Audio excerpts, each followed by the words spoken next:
much.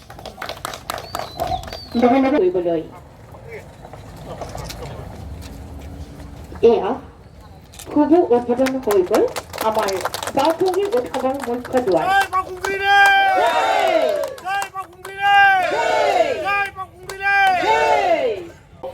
The peace, harmony, and happiness among the people residing within this area. Not only within this area, and to send a message to the people of the world. Anyway, I don't want to say anything more. Simply, I have come here to inaugurate the main gate only, and I'm not that good also in delivering the lecture. Thank you. Festival जागोन दिनैनिफ्राय start जादों दिनै 12 तारिख गाबोन 13 तारिख बे साननैनि मायदायाव BTR गभर्नमेन्टआ जा प्रग्राम लादों बे प्रग्रामाव एन्टायार बिटिआर माने जोंनि ओनसोलनि मानसिफ्रा फैनानै बाहाय नुजाफैदों आरो बे फेस्टिभेला दा अनलि माने जों बिटिआरआवल' मिथिया बेखौ एन्टायार भारतबर्षआवनो दा मिथिजोब्बाय बेखौ आरो बाहाय आं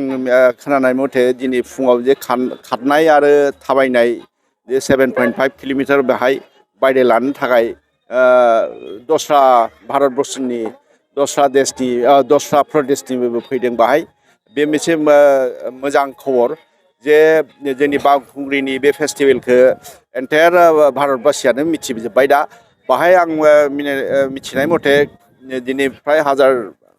कयेक हाजार मानसि फैदों खिन्थु गाबोननि जे क्लजिं सेरेमनि जागोन गाबोन सेकेन्ड डे आरो फाइनाल डे बे समाव आरो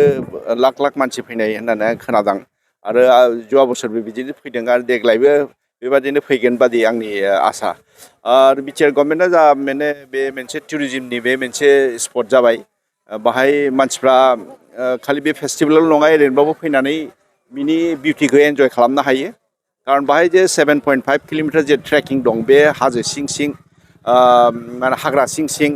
बे मोनसे बिउटि नेचारेल बिउटि जाय मानसिया मोजां मोनो बेहाय हयथ' फैनानै बाहाय बाहागो लानो हायो आरो बाहाय बिनि लोगो लोगो बाहाय इन्डिजिनियासनि जोंनि जानाय लोंनाय बेफोरबो बाहाय बिभिन्न धरननि स्टल आं नुबाय बाहाय मानसिफ्रा बाहाय एन्जय खालामनो फैनो हायो आरो बाहाय जा बे खमलायनाय बादायलायनाया बाहाय जोंना बर'फोरनि बे मोनसे इन्डिजिनियास स्पर्ट्स आरो बे स्पर्ट्सखौ दा एन्टायार बिटिआरनि गथ'फ्रा बाहाय बाहागो लानो फैदों आरो बेबो मोनसे पाब्लिसिटि जादों आरो बे खेलाया दा नेसनेल माने फेडारेसनबो जाबाय बाहाय नेसनेल कम्पिटिसनबो जायो जोंनि बिटिआरआवथ' जाखायो बे इन्टार बिटिआर आरो नर्थ इस्टनि मोनसे जाखायो अपेनबो जायो गतिके बाहाय मानसिफ्रा बाहागो लानो फैदों बेबो मोनसे जोबोदनो मोजां खबर आरो आं मिथिनाय मथे बाहाय दा मानसिफ्रा कनसियास जाबाय जोंनि गोदान हारि गोदान माने जे माने माबा दं अनजालिफोर बिसोरो फैनानै बाहाय बेखौ माने एन्जय खालामनो हायो आरो बाहाय जों जुदि बेखौ जुदि टुरिजम स्पट हिसाबै बिटिआर गभर्नमेन्टआ इतिमध्य माने कयेकटा प्रग्राम हयथ' लादों आरो भबिष्यते बे मोनसे देरबावगोन आरो बे मोनसे पाब्लिसिटिबो जागोन आरो एन्टायारनि भारतबर्षनि मानसिफ्रा बाहाय फैनो नाजागोन आरो आं खावलायनाय जायो बिटिआरनि जेसेबां खाथि खालानि आरो बिटिआरनि आरो आसामनि मानसिफोरखौ जाहाथे बाहाय बे साननैनि प्रग्रामाव फैनानै बिसोर जगदान जानानै बिनि बिउटिखौ लानो हायो दे